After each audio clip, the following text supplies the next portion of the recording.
Hey, this is Mr. Hanson, and I wanted to talk to you today about the weighted mean. The weighted mean, and it's just a process for finding the mean that kind of simplifies things. So here we have some data, 666778888, and this is the number of hot dogs that contestants ate in a hot dog eating contest. So if we wanted to find the mean, we could just do it like we've always done. We could say, add up every single one of these pieces of data, and then divide by 3, 4, 5, divide by 8.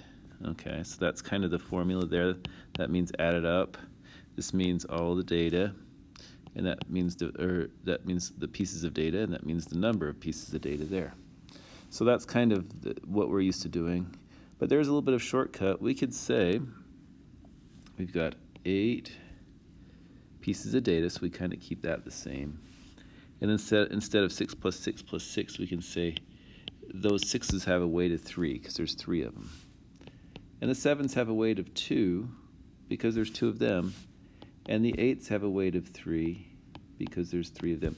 So the 3 and the 2 and the 3, these are weights. So the 3 here and the 2 and the 3, they're weights.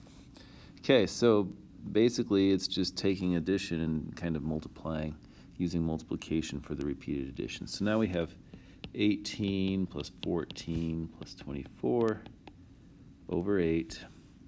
And we end up with, that's 32 and 24. 32 and 24 be 56 over 8, which ends up being 7.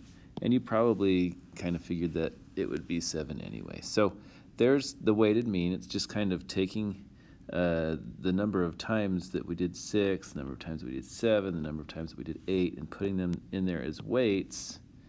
And so instead of adding 6 3 times, we're just multiplying 3 by 6. Let's take a look at another example on grades. Teachers will do this often. They have different categories for their grades. So for example, maybe a teacher says 70% of the grade counts towards the test, and 30% of the grade counts towards participation. So let's say that a student got 88 for their test score, 88%, and they were a good student. They got 96 for their participation.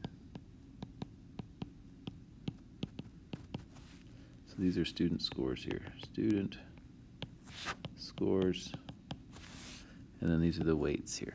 So what you would do is you would say, you can't just add 88 and 96 and divide by 2 because we want to put more emphasis on the test. So what we're going to do is we're going to go 88 times 0.7. So 70% of the grade is from the test. The weight, that's a weight right there, 0.7, plus 0.3 times 96. So there's the other weight there. Now, if you think about this, when you add the weights up, you just get 1 because it has to add up to 100%. So in my calculator, I'm going to plug these in. 0.7 times 88. That's 61.6. So he's going to get 61.6 there, plus 0.3 times 96. 28.8. Add them up, 61.6 plus 28.8, and you get 90.4. So his grade's going to be 90.4. So let's just kind of look at that in terms of, let's squeeze it in right here, 90.4. Why is his grade closer to the test score than it is to the participation score? He's only 1.6 off of the test, and he's about almost 5 points off, a little more than 5 points off for participation. So what reasoning would you have there? I want you to think about that, and hopefully you're recognizing that because we put more emphasis or more weight on the test, it's probably going to be closer to the test score than the participation score. Okay, one last thing with weighted grades and we're done. This is something that I think is handy for all students, figuring out your GPA. So let's say you got 3 A's, 2 A minuses, 1 B plus, and 2 B's. So I could say 3 times 4, my weight is 3, and a grade point average of A is 4, plus 2 times 3.667, plus 1 times a B plus is 3, and plus 2 times 2.667. That's a B. So from here, all you have to do, let's figure out all the weights. We have how many classes in all? Well, we have 3 plus 2 plus 1 plus 2. It looks like 8, so divided by 8. So on my calculator, 3 times 4 plus 2 times 3.667 plus 1 times 3 plus 2 times 2.667, hitting enter. Add it all up, you've got 27.668 points. We have to divide that 8 ways among 8 classes, and we get 3.45.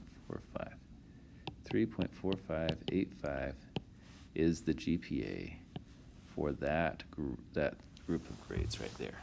And I hope that's something practical that you can use maybe down the road a ways, or even now as you're starting to think about your grades. It's a good way to kind of predict what your GPA is going to be. Thank you so much. We've talked a lot about weighted mean. Kind of the big idea is that you apply weights to your values, and the sum of those weights is just what's going to be in the denominator. And it's just the mean. It's just kind of a simpler way to find it, but it's got some practical uses, especially when it comes to grading and understanding how grades work. Thanks again. Have a nice day.